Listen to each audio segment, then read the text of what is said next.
कि अरे हो मनीष कश्यप गाड़ी लेलन एगो थार। ए हो मनीष कश्यप गाड़ी लेलन एगो थार। बिहार में बदला हो सरकार, बिहार में नइखे हो रोजगार। बिहार में बदला हो सरकार, बिहार में भइल बा अत्याचार। केतनो झुकाई तोरा झुकै के नइखे, केतनो रोकी तोरा रुकै के नइखे।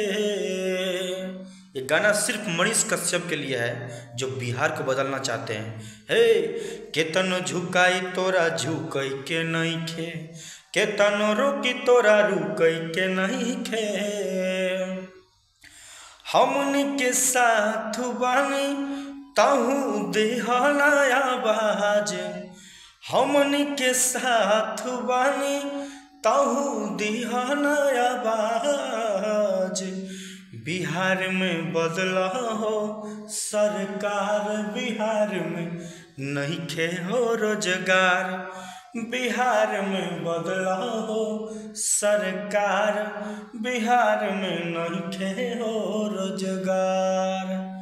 तो आप सबको कैसा लगा ये गाना? ये सिर्फ मनीष कश्यप के चाहने वाले जितने भी लोग हैं, आप इस वीडियो को ज़्यादा से ज़्यादा शेयर कर दीजिए ताकि हम लगातार म्यूजिक के साथ मनीष कश्यप के लिए गाना गाए।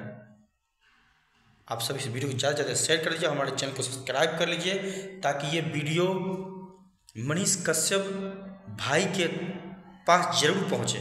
जय हिंद दोस्तों। हाँ, बिहार में बदला तू सरकार,